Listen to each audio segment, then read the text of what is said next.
With a win in Week 10 on the road, Detroit is 7-2 for the first time since 2014.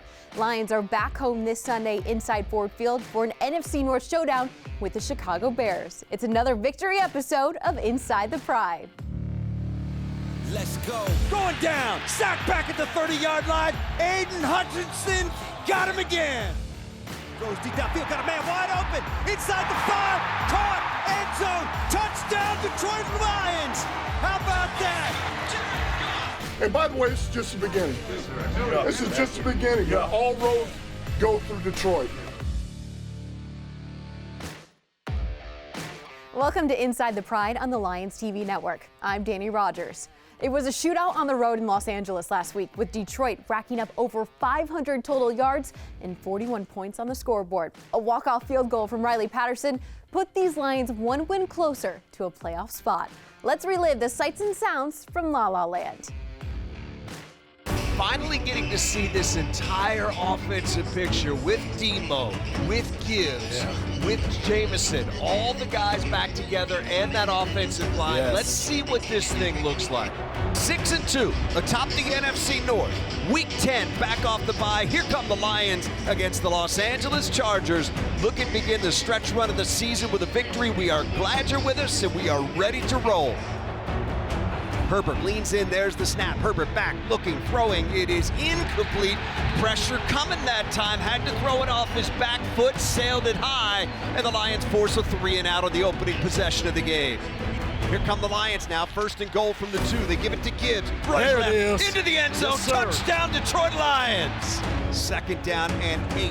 Herbert up under center, takes, fakes the give, boots right, being blitzed, throws, and it is picked up by the Lions. It is intercepted in there by Kirby Joseph.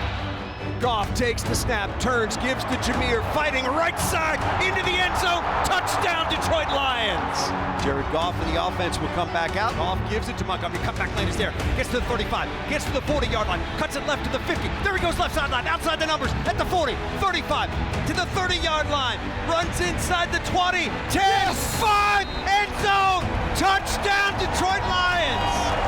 Lions up 24-17 as we've hit the half here at SoFi Stadium. Jared's got it, back and looking, throwing, Amon-Ra, 1st down and more, inside the 40, inside the 35, right sideline at the 25, pushed out of bounds at the 20-yard line. Amon-Ra with a catch and run, Lions with a 1st down, into the red zone they go. Goff works out of the gun. He's got it. Quick throw left side. Got to complete. Amon-Ra needs a block. Inside the 15. He's got to it. the 10-5. End zone. Touchdown, Detroit Lions. Amon-Ra, St. Brown. Big stuff, man. Boy, did this team need that drive, and they got it. Goff turns, fakes the give, sets the pocket, throws down the middle. It is caught. Yes. Touchdown, Detroit Lions. Brock Wright. Hard run fake. Goff came up throwing, 89, straight up the field, hauled it in, and took it to the house. That is big-time stuff. Ben Johnson, I see you. That's right, Ben Johnson. Goff turns, fakes the give to Montgomery, wants to throw, does left side, got it complete. That is Khalif Raymond. There he goes up to the 40, 45-yard line, 50, into Charger territory, cuts it back, and he's ripped down and taken down at the 35-yard line. 4th and 2 for the Lions. There's the shotgun snap for Goff. Back, looking, throwing, caught. 1st down to the 20, and down to the 19-yard line goes Sam Laporta. Hey, rookie, you just came up big, man. You just came up big. Goff is going to take the snap, take a knee, and now they're going to let this run down. Here we go, final play of the game. Lions going for the win.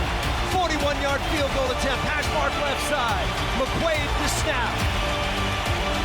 There it is, Fox the hold, Patterson the kick. It is up and it is good. He got it.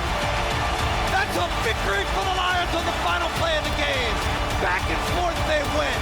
No separation between these two. And Riley Patterson sends it through to secure a 41-38 victory for the Lions.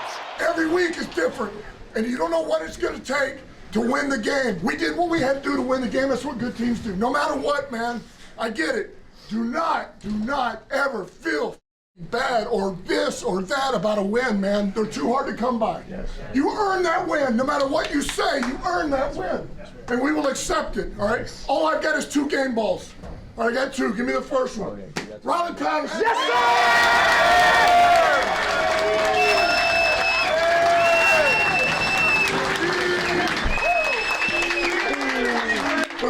Listen, this guy's a fucking rock, man. He does everything for us. He's an offensive player, run game, pass game, third down. What do you need? He does it. He runs the ball, Mr. St. Brown.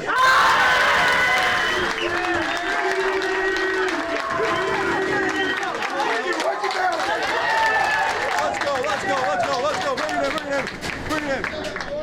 Hey, fourth quarter victory. Win on 3, 1, 2, 3.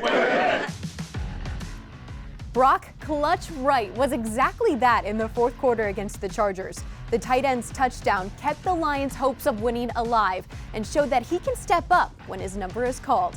Wright joins the show next. Inside the Pride is sponsored by Kroger, Henry Ford Health, and by the Ford Motor Company. This week on Inside the Pride, I am joined by tight end Brock Wright. We had been waiting 9 whole weeks for a Brock Wright touchdown. Finally gets one in week 10 against the Chargers. So that's what we're going to break down. Your quarterback, Jared Goff, we always tell him he's great at fakes. We think Monty's going to go up the middle, but then you flash downfield wide open for that touchdown in the fourth quarter. What was your role in getting open on that play?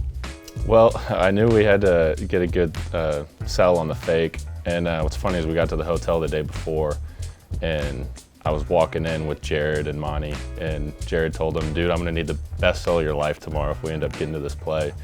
And thank goodness we had the opportunity to run it. I just had to sell like I was blocking duo and then get out as quickly and as cleanly as possible, and lucky enough, it worked out. What did you guys see from the defense that said, hey, this is the best play to run right now? Yeah, well, we knew they were down in 0 man, and you know, we knew they were going to play the run hard, thinking that we were going to run it on the, you know, we only needed 1 yard to go. So they bit down and was able to get to the second level. Touchdown, Detroit Lions! Brock Wright! Who? Brock Wright! What was the percentage that you thought this play was absolutely going to work and you were going to get a touchdown? I was pretty confident in it. I believe in Ben Johnson. I knew if we had a chance to run it that it was going to work. And your quarterback, Jared Goff, you mentioned before this, he's been trying to get you a touchdown as of late. What were those conversations looking like? Oh, you know, every week, you know, each guy has a couple plays in the playbook that we might be able to get to that you could potentially get a touchdown on. And so this was one of those for me. And we've had a few in the past that haven't worked out, but was happy to get this one. In addition to your fourth quarter touchdown, you had a 75-yard touchdown run from David Montgomery. J-Mo was there blocking. It was outstanding. How much do you break down your teammates' big plays like that? Yeah, that one was incredible. We were talking about it earlier. I watched that one on the plane after, on the flight home 10 times in a row. And the reason I watched it so many times is because I wanted to break down each part. I wanted to watch the line the first time I watched it, then watch Demo and his moves, and then 3 different times I watched J-Mo accelerate to go make a block. I mean, watching that one from the sideline was a blast, and then getting to watch it over and over on you know, Instagram was pretty neat. So, but I mean, plays like that, that's fun to be a part of, and obviously to see your boys go out there and do something cool like that, it's special. Based on what Coach Campbell has said, what wide receiver Amon-Ra St. Brown has said, that play wasn't exactly supposed to happen how it did. What does it say about the players on the field that were able to make that happen? Yeah, you got to be able to adapt. So, you know, we weren't in the proper personnel or whatever, but Jared got to a play call and they made it work. Dan Campbell said this week, after he highlighted everything you do in this offense, he called you an investment. Why do you think he says that? I don't know. Probably just because, you know, I think our #1 job as players is just to try and improve every day. And that's really what I've been focused on since I've gotten here. As an undrafted rookie, just making the P squad and then trying to get in games, all I was focused on is getting better each day. And that's still my MO, so that's probably what he means by that. How much more rewarding are those fourth quarter touchdowns then, after you explain that whole story? They're incredible. I mean, games like that are just a blast to be a part of. I was talking to a bunch of friends and family yesterday, and it's just so much fun whenever you get a chance to win one like that. This offense was able to convert on 4 of 5 fourth downs in week 10 against the LA Chargers. You said you trust Ben Johnson. The coaching staff says they trust these players. Why do they trust you guys so much? I mean, we put in the work together. We practice situations like that all the time, and I mean, when you practice them over and over again and build confidence in each other, I mean, it's, you know, there's no doubt in your mind whenever you got to go out and make the play. play on game day. You have been here since the start with Dan Campbell 3 seasons ago.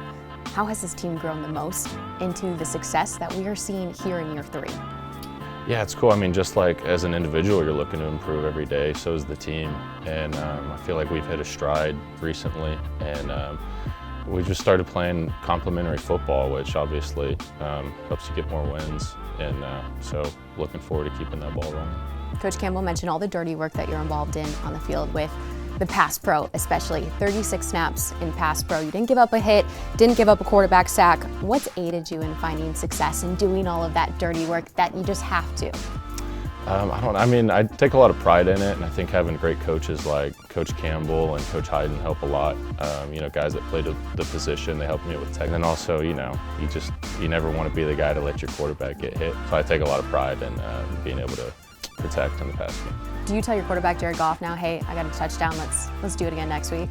Oh, I'm always trying to get him to give me another one, so I'll stay in his ear as much as possible. Welcome back to Inside the Pride. I'm joined by head coach Dan Campbell. In Week 10 against the Chargers, 41 points went up on that scoreboard. You said that was the way this game was going. How close was your offensive coordinator, Ben Johnson, to getting a game ball? Well, yeah, I mean, you could have argued that he should have gotten it, but it was hard because you already had Riley. I felt Saint had a big day, but honestly, he really should get a game ball. I mean, the game that he called, you couldn't call a better offensive performance than Ben did that day.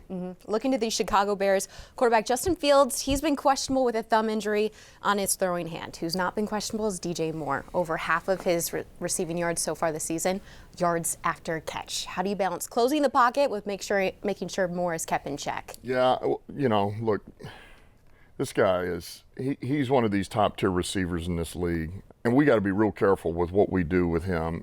I think he's going to have to draw some extra attention that we're going to be ready for. And if we are going to pressure and just play one-on-one, we got to play top down and not take shots like this, because this guy anyway can break tackles and take it the distance. Certainly with this guy we cannot allow him to escape.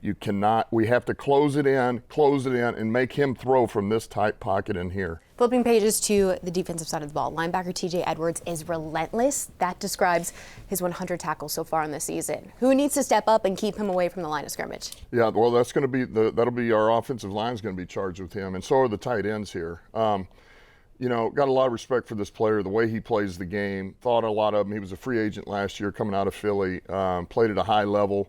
And he's an instinctive bloodhound. I mean, he can find the football. He's smart. He's one of those guys. He's kind of, he's the engine of this defense. And so our O-line's got to be ready for him. He reacts quick, and he finishes on the football. So everybody's got a hand in this, but so do the tight ends too. We can't let this guy just run free. Bears elevated their already top 5 defense by adding Montez Sweat up front. How do you make sure he has a quiet night? Well, I'll start here. We got Decker and Sewell, all right, so I'm going to go there again. That's number one, which certainly helps our cause on offense. But you still this guy will draw some attention. We got to nudge this guy a little bit. All right, we got to double him on some stuff. And then when we do have our one-on-ones, I like our matchups with Decker and Sewell. But this guy's dangerous. I mean, it goes without saying. Here's just a look at some of his power, his length and his power, just with this alone. I mean, this is no, buttercup over here. This is, boom, and then there he goes, and he transitions into Russ. He's got closing speed for a big man. So, he to your point, was already a good defense. This adds a whole nother element that we got to be prepared for. Over the midway point through this season, you had undrafted free agents like Riley Patterson, Brock Wright step up in Week 10. With guys like that on your team, what is the number one thing you've learned about it that will help you the rest of the season? I think, anytime you win games like we won with the guys that we're winning them with, you just gain a level of trust. And I would say that's a big kick for Riley. I mean, we needed that. We needed to know that he was going to go in there. We felt that way, but he needed to prove it, and he proved it. And that goes a long way with us and the teammates. Brock, for the most part, has proven over a 3-year period we can trust him. That's why he gets these nuggets every once in a while. You just know he's going to make them. That was a hell of a throw by Goff. It was great execution, great play, but I mean, that's the kind of guys we have on this team. Thanks so much, Coach. All right, thank you. This Sunday at Ford Field, the Detroit Lions will honor all of those who have served our country with their Salute to Service game. Efforts to support our military are year-round. And last week, the Lions, in partnership with the Stronger Warrior Foundation, the Detroit Lions Academy, and the Sam Bernstein Law Firm, joined forces to send care packages overseas to those currently serving. Today was our Salute to Service activation event where we were packing up crates to send to our military members overseas. We are giving them needed items or items that they would want to just help them survive overseas. And there's a lot of different items that they ask for. But really, it was just an event for us to show our support to the military members that sacrifice every day for us. For NFL teams, especially the Detroit Lions, to take the time and come out to the community, it's big. It's big for us because our services are not unnoticed by the top people in the NFL, right? We all look to them as, rock stars, right? They're very impactful. They're very impactful to the community. But to them to take their time out of their day 2 days before a game and to come out and spend a little bit of time with us, it's highly, highly appreciative. Being able to bring together our players, our DLA students, the community together as a whole to do one event that we're giving back. The military sacrifice every day for us. They leave their family, their friends. So just receiving something from home, even if it's not something that you know, it's going to leave a warm feeling in your heart. So I think it's one of the greatest acts of selflessness to go serve your country, leave your family, and all you guys coming out here today. It was a selfless act by you guys, so I just want to say thank you on behalf of myself and also the Detroit Lions. I've always been impacted. I've had 10 family members that have served and are serving right now. I got a big family and a lot of people who care deeply about this nation, and for me, it's just been such a great day. It's so many people that are relying and depending on these boxes that we don't even think about that's changing our lives right now. Just imagine if y'all was them. Y'all would want somebody to be around y'all, to have y'all backs, even when y'all not looking. And that's what we are. We got their back. It's such a blessing just to be able to just be in this position to do what I do and to be able to just give back and understand that I'm helping change lives. That in itself is just, it's so rewarding. At the end of the day, we live such a blessed life because of those guys, and they have to sacrifice so much for us. Being on the receiving end of these care packages, it really means a lot. It's a great, warm heart feeling that people still care. To see people light up when they see a painted crate and then they open up a video message from someone. That personalized effect that people took the time to do, that sentimental thought that's in these care packages, it goes a long way. Just this event today alone just showed a tremendous amount of selfless service. I think it's just a great honor. I know if I was in the receiving end of this would mean so much to me. Some of these soldiers and these guys who are relying on these boxes, they really rely on it. They don't have nothing else coming. So for them to receive that from us, they're going to be so grateful, and we're so grateful and appreciative to just be able to do that for them. Thank you for your service. Wishing for something special? Maybe it's VIP seats, the meal of a lifetime, or an unforgettable journey. Whatever it is, Community Financial Credit Union can make it a reality. Share your impossible dream at impossibledreams.org by scanning the QR code at the bottom of the screen. Welcome back to Inside the Pride. Let's get into some Rogers retweets. First up, Chargers took a little jab at Detroit in their schedule release video, so we returned the favor, called them out on them saying we had questionable draft picks. Okay, that rookie class is producing. I don't even want to hear it. On a lighter note, this is Junior's first Lions game. He got to see a shootout in LA and a Lions dub. He's got 81 on that jersey. Happy for you, Junior. I just want to encourage everyone that if you are not on the bandwagon, it is okay to hop on. We will wait for you, but not much longer, okay? We're going into week 11. And this is one of my favorite shots from week 10. Aiden Hutchinson and Derek Barnes look like they're holding on for dear life. This is right before kicker Riley Patterson won the game with his walk-off field goal. We love. That wraps up this week's Rogers Retweets in this episode of Inside the Pride. Detroit is back home against NFC North foe, the Chicago Bears, this Sunday. Kickoff is at 1 p.m. on Fox. We'll see you right back here next week.